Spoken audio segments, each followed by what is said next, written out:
Alright, ladies and gentlemen, welcome back to Buccaneers Daily. My name is Jackson. I post daily Tampa Bay Buccaneers content, so hit that like button, hit that sub button as we try and push for 3,000 subscribers by the end of the month. So today, the trade deadline has passed, and the Tampa Bay Buccaneers did not make any moves. Now, personally, I don't think it's necessarily ideal. You could take today's lack of action a couple of different ways.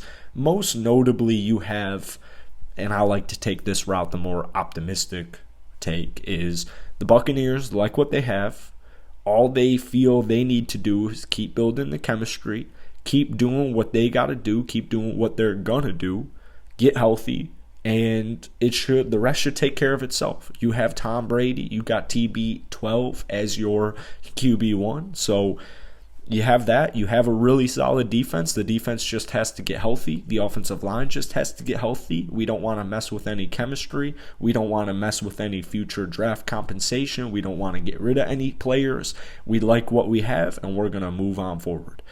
That's the route I like to take. All right, we'll talk about that in a second. Now, the more doomsday approach, which coming off a 3 straight game losing streak, I wouldn't say this is the most popular, but I can definitely feel why some people would feel this way, is the approach of, all right, well, the Buccaneers don't feel like they have what they need to have in order to make a championship Super Bowl run, and they're not going to mess with any future draft compensation. They're not going to mess with anything on the roster. They're going to continue to evaluate and look at their current players and make the necessary moves in the offseason. Now, I don't think that's the case.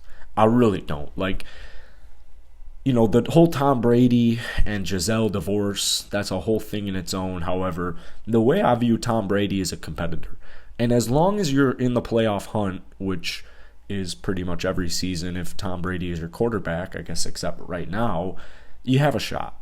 Now, when we take a look at our division, we're a game behind, and it's to the Atlanta Falcons. So it might even be a half a game because they have the tiebreaker over Atlanta. It's 11-11 currently here. Make a wish. I like what they have, all right? Yes, I have my flaws. I have my holes. Now, most notably, if you guys been watching this channel, my number one hole that I thought they should have filled in the trade deadline was the tight end position.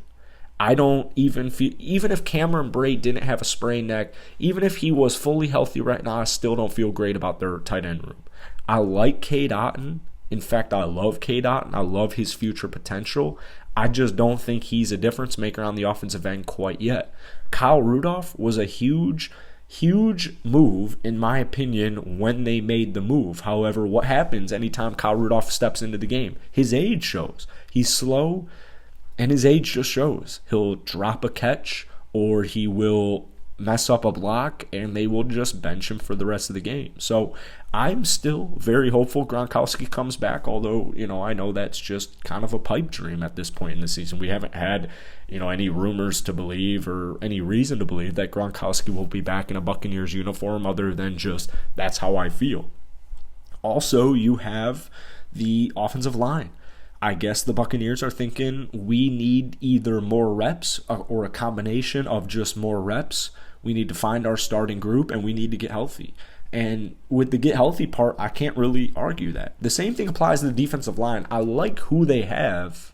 I think guys like Akeem Hicks, you just got to get healthy, man. We just need them healthy. And although the 3-5 start to the season is disastrous and it's not ideal, imagine the Buccaneers were still suffering through all these random injuries, whether it's the secondary, the defensive line, the offensive line, the wide receiver position, whatever it is. Imagine they were still going through these injuries, but imagine they were 5-3. Instead of 3-5, they were 5-3. Well, nobody would be pressing the panic button because it would be like, all right, we just got to get healthy. Well, the bottom line is the Buccaneers have honestly just been shafted by injuries from the start of the offseason. They've been completely shafted from the start of the offseason. So, to be honest with you, I still think the Buccaneers should have made a move at the trade deadline. Like I said, I think the tight end position was something you should have targeted. However, I can't sit here, now that the deadline is passed, I can't sit here and be upset because that's what they decided to do. I'm not a better GM than the current GM. I'm not a better coach than the current coaches. I'm going to just trust the process. Now, maybe if Tom Brady wasn't QB1, I would feel a little bit differently, but fortunately for the Buccaneers, fortunately for us, Tom Brady is your quarterback one. So you factor all that stuff into the division leaders 4-4, and as much respect as I have for the Atlanta Falcons and how they've been turning around their franchise the last couple of seasons, I'm not worried. Let me know what you guys are thinking. Hit that like button, hit that sub button as always. I'll see you guys later.